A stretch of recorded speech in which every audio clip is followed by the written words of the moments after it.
Well, good evening and welcome to Tucker Carlson Tonight. Donald Trump's presidency is now in its third week, and the battle to push through his agenda is only escalating in its relentless ferocity. Tomorrow, the Ninth Circuit Court of Appeals will weigh whether to continue blocking the president's executive order on immigration. We'll discuss that order with Piers in just a minute. But first, with each passing day, the war between the press and the president grows more intense. Today, the president tweeted this: "The failing New York Times writes total fiction concerning me. They have gotten it wrong for 2 years and now are making up stories and sources." And this morning he tweeted this: "Any negative polls are fake news, just like the CNN, ABC, NBC polls in the election. Sorry, people want border security and extreme vetting." Well, one media outlet with a particularly antagonistic relationship toward the president is CNN, the cable news network, which Trump labeled fake news more than once. Piers Morgan is editor-at-large with DailyMail.com. He's the former face of CNN. And by the way, he won Celebrity Apprentice back when a certain future president was its host. He joins us now from L.A. Piers Morgan, thanks for joining us. Pleasure. So, that just shows what good judgment he has, right? Yes, and I always forget that, but what a cool thing to have on your CV. So I remember well when you were the face of CNN. I watched your show a lot. I didn't always agree with you, but I always thought you were straightforward. If you thought something, you just kind of put it out there and said it. So you left 3 years ago. Since then, thanks to WikiLeaks, we've learned a lot of detail about CNN colluding with the Democratic Party during this election. Were you shocked by it? I was a bit, yeah. I mean, I don't know how directly involved CNN were, but I do know that when you look at what happened with Donna Brazil and some of the other characters involved, it stank, frankly. And, you know, it brought to light, I think, Donald Trump's main beef with the media, which is that it's a two-way street, this question of respect and honesty. Yeah. And he has felt for quite some time, I think, that a lot of people in the mainstream media, for want of a better phrase, are absolutely determined to bring him down. And I think he's got a point. I think some of them absolutely are. And they were in the tank for Hillary Clinton. Their candidate didn't win. And now they are utterly determined to bring the Trump presidency crashing down. So you have a war between the media and the White House, the like of which I've certainly never seen before. And it's pretty dangerous all round.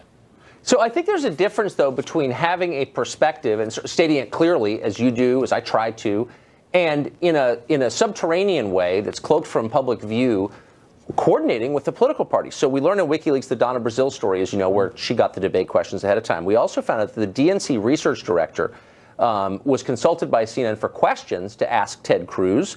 A Clinton staffer implied that the politics producer at CNN was, quote, a friend and an ally. And then you have the chief political analyst at CNN emailing John Podesta and saying, quote, "You are a TV star. I've been in GOP hell." I mean, it really seems like there is a special connection between CNN, not just all media, but CNN and that party. Did you notice that when you worked there? Well, to be honest, and to be fair to CNN, you know, I spent 4 years there. I think the vast majority of people that work at CNN, particularly the anchors, do have great integrity, and I don't think they would want to be party to any of this kind of stuff. But I definitely think there were people lower down the food chain, perhaps, who didn't have such scruples and who were absolutely, I think, determined that Trump wouldn't win. And bear in mind that the history of this, from the moment that Donald Trump decided to run, you know, he was, for about 4 or 5 months, the only gig in town. CNN and all the other networks were racing to give him as much airtime as they could possibly give him. This, of course, fueled the monster. And then when the moment came when they thought, oh, God, hang on, he might actually win, then rather like Dr. Frankenstein, they thought, we've got to kill him off. But by then, Trump, the nominee, was gone. He was off and racing around America, and he became unstoppable. And I noticed in the last few months of that campaign, it got more and more virulent. You know, papers like the New York Times, frankly, I thought were a complete disgrace. They weren't even pretending to be anything but in the tank for Hillary Clinton. And I found that as a journalist pretty obscene to watch, actually. So for the New York Times and others now to be saying, oh, poor us, you know, we're the innocent parties here. Donald Trump is annihilating the media and breaking down the First Amendment and so on. It's pretty rich. rich, I think, given the way that they themselves conducted themselves as the supposed paper of record. So I think that there is fault on both sides here. I think that it is dangerous and toxic, and I think that the media have got to start showing President Trump a bit more respect, and he in turn and his White House operation have got to show the media a bit more respect, and they've all got to move on. Well, it's certainly within bounds, I think, for news organizations to call out politicians on statements that are false. And I think Trump has made a few, and I don't have any problem with reporters saying, whoa, wait a second, prove what you say. But it's the orientation that shocks me. It does seem like a lot of journalists see their role not as to report the news, but as to affect the outcome of an election. Has that changed in the decades you've been in the business? Yeah, but look, I mean, in Britain, for example, we have a very free press, and you have papers which are very obviously partisan to political parties, be on the left and the right. And it's pretty balanced down the middle. There are as many left-wing papers in Britain as there are right-wing.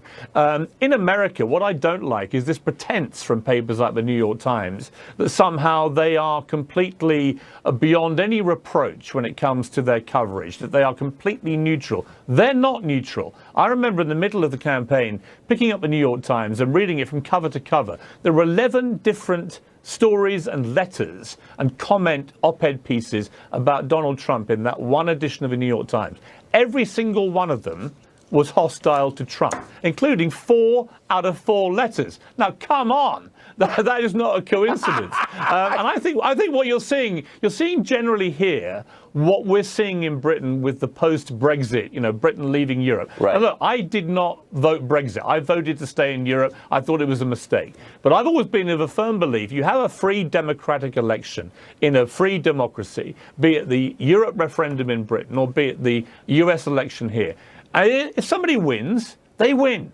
You have to accept they have won. You have to stop the squealing, the wailing, the teeth gnashing. And what we're seeing in Britain, just as we're seeing in America, is just one of the great hissy fits of modern political times. And everyone's just got to stop wailing and actually start coming together, as we saw a little bit actually at the Super Bowl, and start putting America before their own self-interests. Well, I mean, and by America, you mean the basic precept of the country, which is democracy, and the people administering the democracy, at least here and perhaps in Great Britain, they don't really believe in democracy, do they? I mean, the idea that the outcome is legitimate as long as the majority supports it. Right. I mean, that is the essence of democracy. And I would be more left than right, as I'm sure many of your viewers would have gleaned from my time at CNN. I'm absolutely not a traditional conservative. But I am appalled by the behavior of so many liberals right now. I just think it's so alien to the concept of being a liberal. They bang on about democracy. They bang on about tolerance, about fairness. And yet they're behaving exactly the same way that they warned us all that Donald Trump and his supporters would behave if and when, as they assumed, he lost. And I just don't think you can do that. I also think, knowing Trump as I've done for 10 years very well, it's completely the wrong way to go about trying to defeat him. If I was on the left, I would surely by now be trying to work out how we lost to somebody like Donald Trump, who's a non-politician. He wasn't even a guy with any military experience. He's come out of nowhere as a business guy and a TV star, and he's become the president of the United States. How has that happened? And the reality is that for all the fancy talk about Barack Obama being this wonderful president, actually, in the polls before the election, over 70% of Americans said they were unhappy with the direction of the country. And Hillary Clinton was a terrible candidate who offered nothing new, nothing fresh. And I was doing a documentary series around Florida and Texas throughout last year. I spent a lot of time in those states, and I could feel the Trump phenomenon as it was happening in real time. And it really came down to this. They thought that Donald Trump cared about the stuff they actually cared about.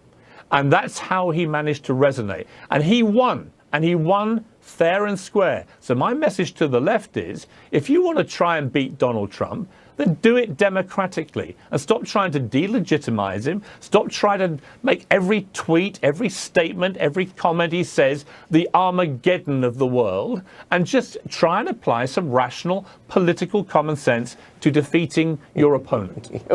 We seek that every night on this show. So I think a lot of Americans look to Europe and the UK and they say, it's changed an awful lot in the past 40 years. I know this as a regular visitor to your country and others. And it hasn't gotten better. And part of the reason it hasn't gotten better is because of the immigration policies in Europe. Those countries are more divided, they're more dangerous, they're less happy, and they're poorer. How do we, I know you're against the president's executive orders on immigration, but how do we prevent what's happened in the UK and Sweden and Germany and France from happening here?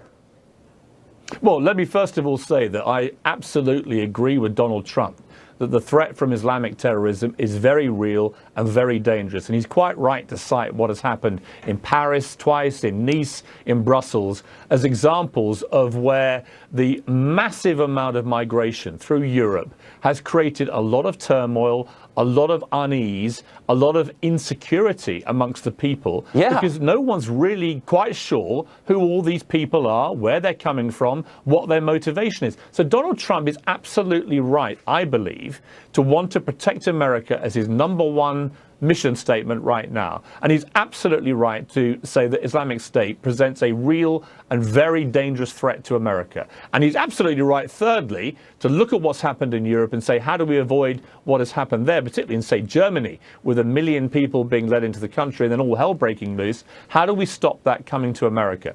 Where I disagree with him is just in the implementation of this ban, where it seemed to me perverse to not include countries like Saudi Arabia and Pakistan and Egypt and others, which foment so much terrorism. Also, I didn't like the idea of people with green cards being detained and threatened with deportation. Well, I didn't like the idea, and they went back on that pretty quick. But so in just one so there were things that were wrong about it. But this is the key point. I mean, for all those screaming at Donald Trump, you know, I say to them, well, okay, what's your idea? And the main idea from the left appears to be, we've all got to talk more to the community. Well, that's all fine. That's all fine. But while you're talking, ISIS are right now planning attacks on the British mainland, on the American mainland, and they've got to somehow be stopped. So I think Donald Trump is right in his concern, and he's just, I think, probably slightly wrong in the way he's executed this. But let's not all get so pious that we put the attack on Donald Trump and our hatred of him before the real threat, which is people trying to kill and maim and behead us. That's a bracing reminder. Piers Morgan, thanks for joining us tonight. Thanks. Pleasure.